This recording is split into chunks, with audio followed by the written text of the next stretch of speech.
The afternoon sky on campus was orange, the trees in the courtyard swaying in the wind. Dina sat on a garden bench with an open book on her lap, but her eyes weren't focused on the pages. Her gaze was fixed on Armin, who was standing near the basketball court with his friends. He laughed freely, occasionally bouncing the ball, and every movement made Dina's heart flutter. Din, a soft voice interrupted her reverie. Wandi came carrying 2 cold drinks. He placed one in front of Dina. For you. Dina was startled, quickly closing her book. Oh. Thanks, Juan. Wandi sat beside her, also gazing towards the court. He knew exactly who Dina was looking at. A bitter smile appeared on his lips. If we're waiting for Armin to notice you, we might graduate before he realizes it.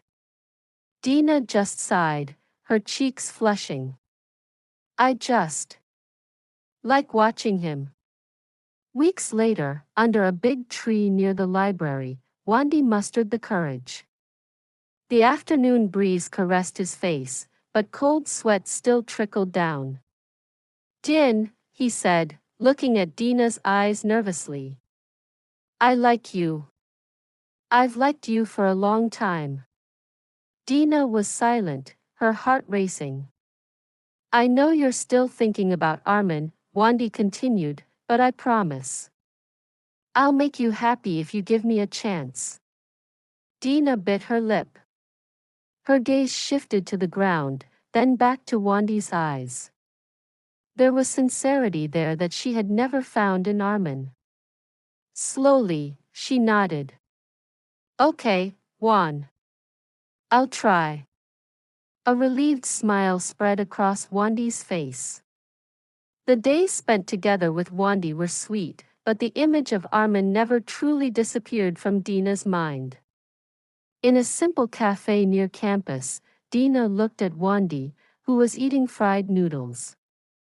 Juan, try to be more neat. Comb your hair to the side, like Armin. You'll definitely look cool.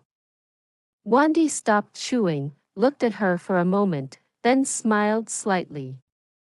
Okay, I'll try. Days later, as they walked down the campus corridor, Dina commented again. You're so serious when you talk. Armin is fun, he likes to joke around. Try to be more like that. Wandi stopped walking. He looked at Dina for a long time, his eyes sad. Din, I'm Wandi. Not Armin. Dina rolled her eyes, her voice rising. I know. But what's wrong with you being a bit like him? Isn't that good for you? Wandi let out a long sigh and continued walking without saying much. In the following days, Wandi tried to follow Dina's requests. He started dressing more neatly and even tried to be funny, although awkwardly.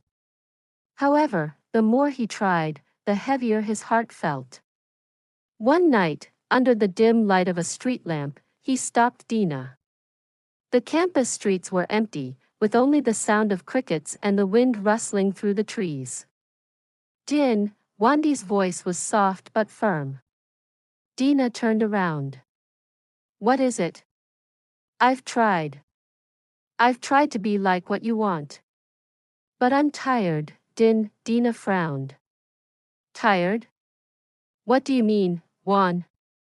I can't keep being a shadow of someone else. I want to be loved as Wandi, not as another Armin. His voice trembled, but his eyes were steady.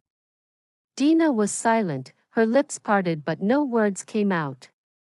I love you, Wandi continued, but if this keeps going, I'd rather step back. Without waiting for an answer, Wandi walked away, leaving Dina standing under the streetlight. Her heart was heavy, but her mouth couldn't hold back his departure. Months passed. In a city park, Wandi sat on a bench with a girl named Susan. They laughed freely, talking about trivial things. Wandy looked much more relaxed, happier. You don't mind that I'm a bit quiet, do you? Wandy asked hesitantly. Susan smiled softly. Why would I mind? I like you for who you are.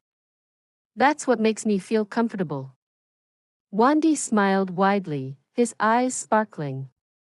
He felt like for the first time, he was truly accepted. In the distance, Dina accidentally saw them.